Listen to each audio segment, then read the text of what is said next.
చంద్రబాబు నాయుడుకి ధైర్యం ఉంటే జగన్‌కు ప్రతిపక్ష హోదా ఇచ్చి చూడాలంటూ కూడా వైసీపీ నేత సజ్జల రామకృష్ణారెడ్డి ఛాలెంజ్ అయితే విసిరారు. అయితే జగన్ అసెంబ్లీకి వస్తే ఆ గొంతు ఎలా ఉంటుందో ఇక్కడ మీకు వినిపిస్తారని కూడా చెప్పుకొచ్చారు. ప్రెస్ మీట్లలో జగన్ విసిరే ప్రశ్నలకు బాబు సమాధానం చెప్పలేకపోతున్నారని, ఆయన పైన టీడీపీ నేతలు అసభ్య పదజాలంతో విరుచుకుపడుతున్నారంటూ కూడా చెప్పుకొచ్చారు. ఆయన జగన్ నిజంగా అసెంబ్లీకి కావాలనుకుంటే అంటే రావాలనుకుంటే స్పీకర్తో ప్రతిపక్ష హోదా ఇప్పించాలని కూడా ఇక్కడ సజ్జల డిమాండ్ చేయడం జరిగింది. ఏది ఏమైనా ఆయన ప్రతిపక్ష హోదా ఇప్పించకపోయినా ప్రతిపక్ష నాయకుడిగా వచ్చి కూర్చొని అసెంబ్లీలో తన గొంతును వినిపించవచ్చు.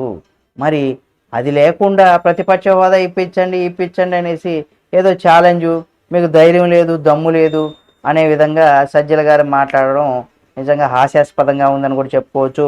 జగన్మోహన్ రెడ్డి గారు 100% ప్రతిపక్ష హోదా ఇవ్వకపోయినా ప్రతిపక్ష నేత మాత్రం ఆయన అనేది కూడా ఈ చిన్న లాజిక్ని మరి సజ్జల గారు ఎందుకు మర్చిపోయారేమో తెలియదు. కానీ జగనన్న వెళ్ళి అసెంబ్లీలో ప్రభుత్వాన్ని ప్రశ్నించవచ్చు.